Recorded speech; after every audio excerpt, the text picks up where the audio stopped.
ህዝብ በጣም መከረኛ ህዝብ ሆኗል።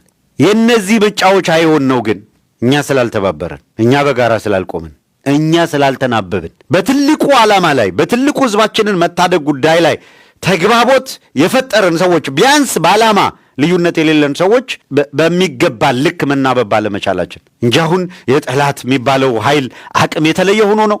እርስ በራስ ስትበላ እርስ በራሷ የምትለያይ መንግስት ትጠፋለች እንደሚለው ነው እኮ መጽሐፍ ቅዱስ። አሁን እነሱ የተለየ አቅም ኖሯቸው ነው። በእውቀት በልጠውን ነው፣ በፋይናንስ በልጠውን ነው፣ በብዛት በልጠውን ነው፣ በምን በልጠውን ነው እነዚህ አካላት አሁን በምናየው ደረጃ የሚያስገብሩን። ተመልከት፣ የኢትዮጵያ ኦርቶዶክስ ተዋህዶ ቤተክርስቲያንን ተቆጣጠሩ፣ እስልምናውን ተቆጣጠሩ። በሀጂ ቱፋ በኩል የሃይማኖት ጉባኤን እንዳልኳችሁ በታጋይ ምናምን በሚባለው ቦታ ተቆጣጠሩ። ምን የቀራቸው ነገር አለ? ይሄንን የተቆጣጠሩበት መሰረታዊ ምክንያት ምንድን ነው? አማራውና ኦርቶዶክሱን አጥፍተን ኢትዮጵያ የምትባል ሀገር ከነሱ መልክና ቅርጽ ውጪ ገጽ ውጪ እናደርጋታለን ነው። ኦርቶዶክሱን ለማጥፋት ሲፈለግ ትግሬውንም ጥረገው ነው። አየህ፣ ኦርቶዶክስ ላይ ሲያነጣጥሩ ጉራጌውንም ጥረገው፣ ኦሮሞውንም እያንዳንዱን ነው የሚጠርጉት። አማራው ላይ ታርጌት የተደረገ ፕሮጀክታቸውን ሲሰሩ ወለጋ ሂደህ መመልከት ትችላለህ። ሙስሊም የሆነውን አማራ ጠርገውታል፣ ፈጅተውታል። ክርስቲያን የሆነውን አማራ ፈጅተውታል። ሙስሊም ክርስቲያን ሳይሉን የፈጁት ታርጌታቸው እዛ ወለጋ ላይ ማን ነው? አማራው ነው። ወዲህ ደግሞ አርሲ ጋና ኦርቶዶክሱን ከአርሲ በፕሮጀክት ነው ነግረናቸዋል። እንደ ኢራቅ የፕሮጀክት የኢምፕሊመንቴሽን መሞከሪያ ነው የተደረገው። ከስልጤ ዞንና ከአርሲ ዞን ኦርቶዶክሱ መጽዳት አለበት የሚል አቋም ይዘዋል። የምንነግራችሁ ነገር ጥንቆል አይደለም። የምንነግራችሁ ነገር የቢሆናል ትንታኔ አይደለም። ፋክት ነው። የቆሙበት እውነት ነው። እያስፈጸሙት ያሉት ፕሮጀክት ነው። ይሄ የሚፈጸመው አብይ አህመድ አመራር የሚሰጥበት አውቆት፣ ሽመልስ አብዲሳ አውቆት አመራር የሚሰጥበት ነው። እነ መርዳሳ ወዘተረፈ የፖሊስ ኮሚሽን ገለመሌ በእቅድ ነው እያስፈጸሙት ያለው። ቤተክርስቲያን ተቃጠለ፣ ምዕመናን ተገደሉ እየተነጋገሩ የውላችሁ ይሄ እኮ መረጃ ነው።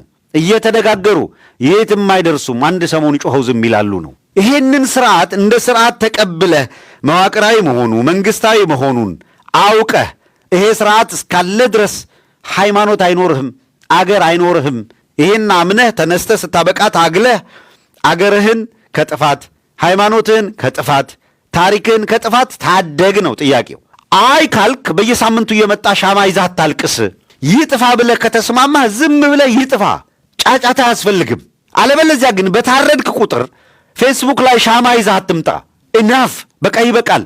አሁን የበለጠ በሞቱት ላይ መሳለቅ ይመስላል። ትርጉሙም እንደዛ እየሆነ ነው የሚሄደው። የእውነት ከሞት የተረፉትም ያሳቅቃቸዋል። አስበዋል።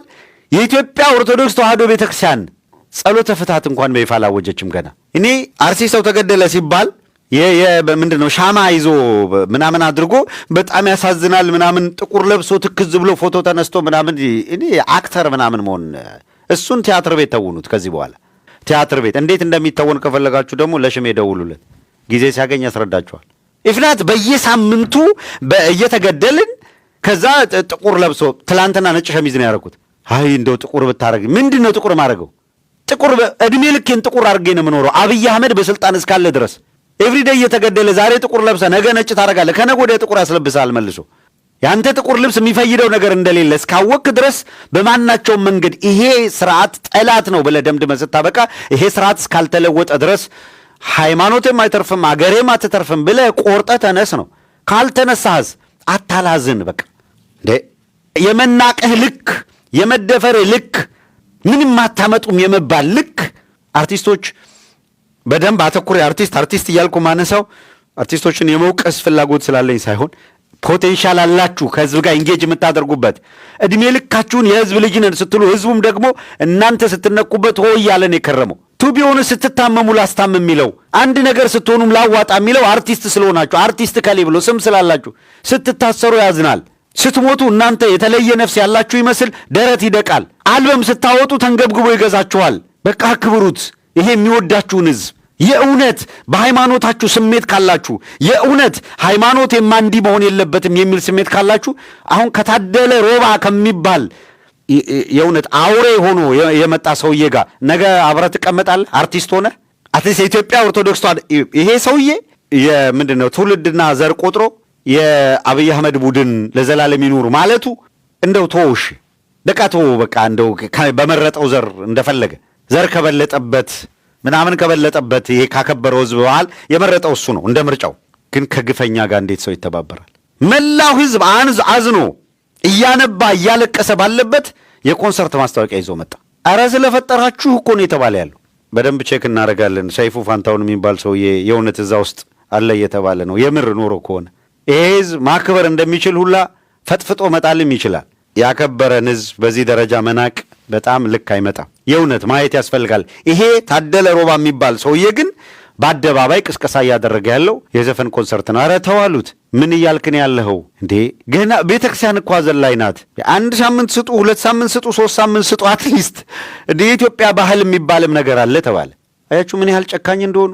መግደል ብቻ አይደለም የሚገለው። የውላችሁ እንዴት እንደሚተባበሩ እንዴት እንደሚደማመጡ ይልኝ የተደራጁበትን መንገድ። የሚገለው ሲገልህ አርቲስት ነው የሚለው መቃብር ላይ ሰርግ ይደግስብሃል። አየው እነ ሽመልስ አብዲሳ አርሲ ላይ ግድያህን ያጧጡፉታል አይደል? ታደለ ሮባ ደግሞ መቃብር ላይ ይደንስብሃል። እንደዚህ ነው የተባበሩብን። ከማጋነው ሀገር የተጋራ ነው። በኦርቶዶክሳውያን ላይ በክርስቲያኖቹ ላይ አርሲ ግድያ ሲፈጸም የግድያው አይነት እንዴት ያለ ዘግናኝ የግድያ አይነት ነው! በምን መንገድ ነው ኦርቶዶክሳውያኑ ክርስቲያኑ የሚገደሉት? ለተከታታይ ጊዜያት የሚገሉት አካላት የገደሏቸውን መግደል አንድ ነገር ነው ደግሞ አይደለም።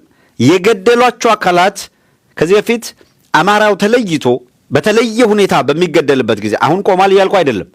በተከታታይ በሆነ ሁኔታ አማራ ታርጌት የተደረገ ግድያ በሚደረግበት ጊዜ ታርጌታቸው አማራ ሲሆን ገለው የኛ መሬት ስለሆነ አትቀበሩም የሚል ነገር ያነሱ ነበረ።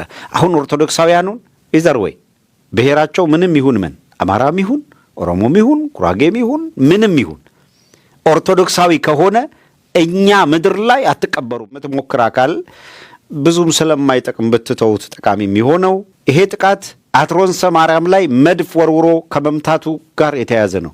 ይሄ ጥቃት ወደድክም ጠላህም ማህበረ ዴጎ ላይ ክርስቲያኖችን ሰብስቦ ኦርቶዶክሳውያኑን ሰብስቦ በትግሬነት ስም እየጨፈጨፉ እየገደሉ ገደል ከመክተት ጋር የሚገናኝ ነው። ይሄ ጉዳይ ደብረ ዳሞ ላይ ከተኮሱት ጋር የሚገናኝ ነው።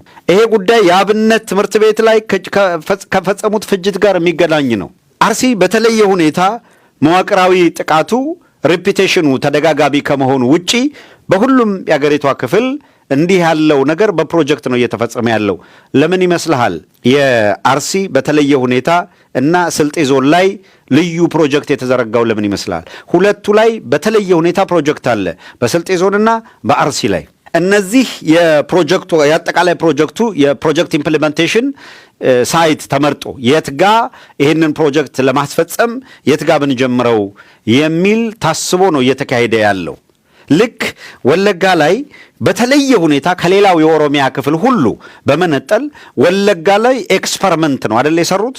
አማራውን እንዴት አድርገን ማጽዳት እንችላለን በሚል እቅዱን ያቀዱት ወዴዶች ናቸው። እቅዱ የታቀደው ጨፌ ኦሮሚያ ላይ ነው።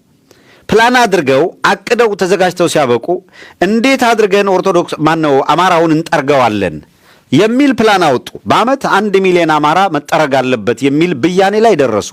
ያንን ለማስፈጸም በጣም ጭካኔ የተሞላበት ግድያ የሚፈጽሙ አካላት ተመለመሉ፣ ምህረት የሌላቸው። እነዚያን ብረንወሽ አደረጓቸው፣ ስልጠና ሰጧቸው፣ በድምፅ አመጣን። ሽመልስ አብዲሳ ምን ሲል እንደነበር አልሰማችሁትም? የሽመልስ አብዲሳ ንግግር ምንድን ነበረ? እየሞቱ እንዴት ዝም አሉ ብላችሁ አትጠይቁን። አማራው እንዴት ታገሰ ብላችሁ አትጠይቁን። እንዴት ዝም አሏችሁ አትበሉን። እኛ አለ ሽመልስ አብዲሳ ኮንቪንስ ማድረግ ያለብን ኮንቪንስ አድርገናል፣ ኮንፊውዝ ማድረግ ያለብንን ኮንፊውዝ አድርገናል፣ ባህር ዳር ተሻግረን መስራት ያለብንን ሰርተናል አለ። ኮንቪንስ ካደረጓቸው መካከል አማራውን እንደ ህዝብ ጠርቶ ተላላኪ የሚል እንደ ተመስገን ጥሩነህ ያለ አምኖ ተቀብሎ ከነሱ በላይ አስፈጻሚ ሆኖ ከጎናቸው ተሰለፈ።